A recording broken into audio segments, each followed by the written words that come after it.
फक्त एक लहानसा स्पीड ब्रेकर वाचवण्यासाठी तो बाईकवाला एवढा लांबचा टर्न मारून गेला आणि त्या बिचारा कारवाल्याचं नुकसान करून गेला.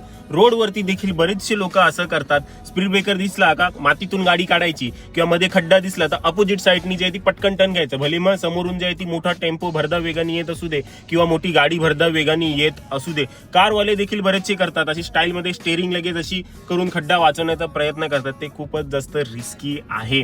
हे ह्याच्यामध्ये भले त्या बाईकवाल्याचं काही नुकसान झालं नाही, परंतु ऑन रोड जर तुम्ही असं कराल तर तुमची गाडी आउट ऑफ कंट्रोल होऊ शकते किंवा समोरनं भरधाव वेगाने अपोजिट साईडनी गाडी येते आणि तुम्ही असं आत जाऊन पटकन काढण्याचा प्रयत्न करताय, तिकडे तुमचं जास्त नुकसान होणार आहे की त्या खड्ड्यातून हळूच गाडी घेऊन गेल्यावरती तुमचं नुकसान होणार आहे. अर्थात समोरनं येणाऱ्या त्या गाडीच्या समोरून ज्या गाडी काढाल तेव्हा जास्त नुकसान होईल. लोक काय विचार करतात, गाडी काढताना की